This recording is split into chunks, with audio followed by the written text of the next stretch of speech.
নিরাপত্তারক্ষী দিয়ে জনরোষ আটকানো যায় না। রাজ্যের বিরোধী দলনেতার নিরাপত্তা বৃদ্ধি নিয়ে খড়দহে বললেন শোভনদেব চট্টোপাধ্যায়। নিশিদিন হসপিটাল, অর্থ সব নয়, পরিষেবাই আসল কথা। ঠিকানা রবীন্দ্রপল্লী, কল্যাণী হাইরোড, ওয়ার্ল্ডস মোড়ের নিকটে। যোগাযোগ 8617781276। মুখ্যমন্ত্রী মমতা বন্দ্যোপাধ্যায়ের ঘোষণা অনুযায়ী রাজ্য জুড়ে শুরু হয়েছে আমাদের পাড়া আমাদের সমাধান কর্মসূচি।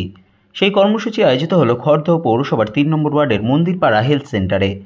উল্লেখ্য, স্থানীয় পৌরমাতা কৃষ্ণশীলের মৃত্যুর পর সেই ওয়ার্ডে কোনো পৌর প্রতিনিধি না থাকলেও যাতে সুস্থভাবে কর্মসূচি আয়োজন করা হয় তা দেখতে উপস্থিত হয়েছিলেন খড়দহ বিধানসভার বিধায়ক তথা রাজ্যের কৃষি ও পরিষদীয় মন্ত্রী শোভনদেব চট্টোপাধ্যায়। এই দিনের আমাদের পাড়া আমাদের সমাধান কর্মসূচির ক্যাম্প পরিদর্শন শেষে সংবাদ মাধ্যমের মুখোমুখি হয়ে রাজ্যের বিরোধী দলনেতা শুভেন্দু অধিকারী নিরাপত্তা বৃদ্ধি সহ দেশ জুড়ে চলা বাঙালিদের ওপর হওয়া অত্যাচারের ঘটনা নিয়ে মুখ খোলেন শোভনদেব চট্টোপাধ্যায়। তিনি সংবাদ মাধ্যমের মুখোমুখি হয়ে দাবি করেন, না মানে যিনি মারা গেছেন খুব ভালো মানুষ ছিলেন, খুবই ভালো মানুষ ছিলেন, কিন্তু কারো জন্ম মৃত্যু তো আমাদের হাতে নেই। ওপরওয়ালা লিখে পাঠিয়ে দেয়, সে তার নির্দিষ্ট দিনে জন্মাবে এবং নির্দিষ্ট দিনেই তাকে চলে যেতে হবে, কেউই আটকে রাখতে পারবে না। কিন্তু পৃথিবীটা এমনই যে কারোই, ইন্দিরা গান্ধী যখন মারা গিয়েছিলেন তখন লোক ভারতবর্ষ চলবে কী করে, একজন চলে এসেছিল। এটা নিয়ম যে একটা লোক চলে আসে, তার জায়গায় সেই তার মতো করে না চালাতে পারে যেভাবে। তো এখানে ছেলেরা এসে কাজ করছে, যেমন এখানকার কিছুদিন আগে একটা ভোটার লিস্টের কাজ ছিল আমাদের, সেই কাজটা আমরা করিয়েছি। এই গোপাল টোপালরা এসে সব, হ্যাঁ এরা সব এসে ছেলেরা এসে সেই কাজ তুলে দিয়েছে। এখন কাজ চলছে, এরা হেল্প করছে এখানে, যাতে করে পাড়ার থেকে লোকজনদের নিয়ে এসে এখানে হাজির করা যায়, তারা একটা বলবার সুযোগ পান অন্তত পক্ষে। আমাদের পাড়ায় এটা, একই পাড়ায় এরকম হতে পারে যে একই পাড়ায় দুরকম কাজের কথা বলছে লোকে, এরকমও হতে পারে। সেটাও এরা লিখবেন, সেটাও এরা লিখে নেবেন যে কোন কাজটাকে প্রায়োরিটি দিতে হবে আমাদের, সেটা লিখে নেবেন। এবং এক একটা বুথে 10 লক্ষ টাকা করে অলরেডি অ্যালটমেন্ট করে দিয়েছেন মুখ্যমন্ত্রী। আমি আবারও বললাম, তোমরা নিশ্চয়ই রেকর্ডিং করেছো, আমি যেটা বলেছি যে ভারতবর্ষের ইতিহাসে, গণতন্ত্রের ইতিহাসে, ব্রিটিশদের কথা বলছি না, স্বাধীনতা পরবর্তী যুগে এই কনসেপ্ট যে মানুষের দরজায় গিয়ে সরকার পরিষেবা দেবে, এটা মমতা ব্যানার্জির আগে কেউ কখনো ভাবেনি বা করেনি। তার মানে আমি কাউকে ছোটো করছি না, সকলেই প্রাতঃস্মরণীয়, তারা আমাদের প্রণম্য লোক। সবাই আমাদের বাইরে তাদের ছবি রেখে আমরা পুজো করি, তাদের কথা আমি কাউকে অসম্মান করছি না। কিন্তু এই ভাবনাটা প্রথম মমতা বন্দ্যোপাধ্যায়ের, এটা একটা মানে বৈপ্লবিক ভাবনা যেটা মমতা বন্দ্যোপাধ্যায় করেছে, যে মানুষকে স্বীকৃতি দেওয়া, মানুষকে সম্মান জানানো, যে তারা কেন রোজ গিয়ে সরকারি অফিসে গিয়ে বলে এটা হচ্ছে না, ওটা রোজ কেন বলবে কেন, সেটা পাড়ায় এসে। দুয়ারে সরকার এখন চলবে, দুয়ারে সরকার যেমন চলবে, এটা বন্ধ হবে না। কিন্তু এটা এই মুহূর্তে যেটা দুয়ারে সরকারে করা গেল না, সেই পরিষেবাটা দেওয়ার জন্য আমার পাড়ায় সমাধান।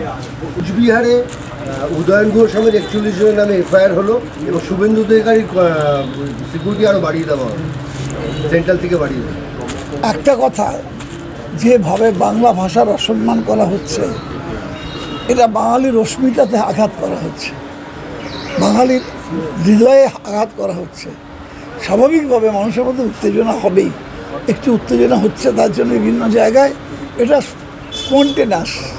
আজ উদয়ন ঘোষ সামনে না থাকলেও করবে মানুষ, সব জায়গায় হবে।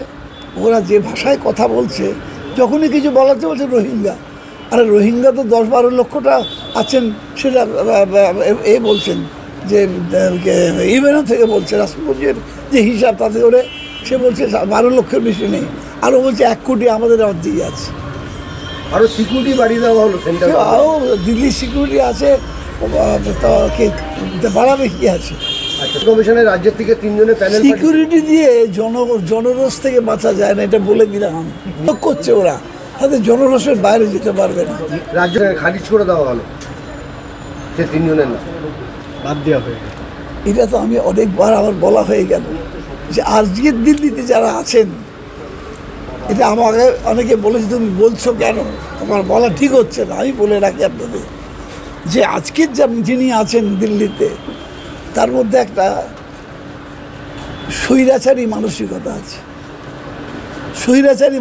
আছে, তিনি পারেন উত্তরপ্রদেশে হাজার হাজার জাল কার্ড তাদের টাকা দেওয়া হয়ে গেল, মধ্যপ্রদেশে দেওয়া হয়ে গেল, জাল কার্ড দেওয়া হয়ে গেল, পশ্চিমবাংলায় জাল কার্ড পাওয়া গেছে 2টো ওদের রিপোর্টেই, কিন্তু এখনও টাকা পেলাম না। আমাদের পথশ্রীর টাকা পেলাম না, আমাদের আবাসনের টাকা পেলাম না, আমাদের স্বাস্থ্যের টাকা আটকে রেখে দেওয়া হয়েছে, আমাদের জল স্বপ্নের টাকা আটকে রেখে দেওয়া হয়েছে। কার টাকা? এটাকে কি উনি রোজগার করেছেন নাকি? এটা কি প্রধানমন্ত্রী রোজগার করেছেন? সারা দেশ থেকে যে রোজগার হয় তার একটা অংশ নেবেন, একটা অংশ আমরা পাবো। বিভিন্ন খাতে দেওয়া হয় সে টাকাটা, সেই টাকা পর্যন্ত আটকে রেখেছেন। মানরেগা ইজ অ্যান অ্যাক্ট, যে অ্যাক্টে বলা আছে আমি কাজ করলে 15 দিনের মধ্যে আমায় তার পারিশ্রমিক দিতে হবে, না দিতে পারলে যতদিন দেরি হবে সেটা আমার সুদ সমেত দিতে হবে। টাকা আটকে রেখেছেন।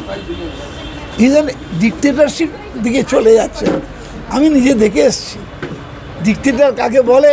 আমি জার্মানি গিয়েছিলাম, বার্লিন গিয়েছি, সেখানে হিটলারের কনসেন্ট্রেশন ক্যাম্প দেখে এসেছি।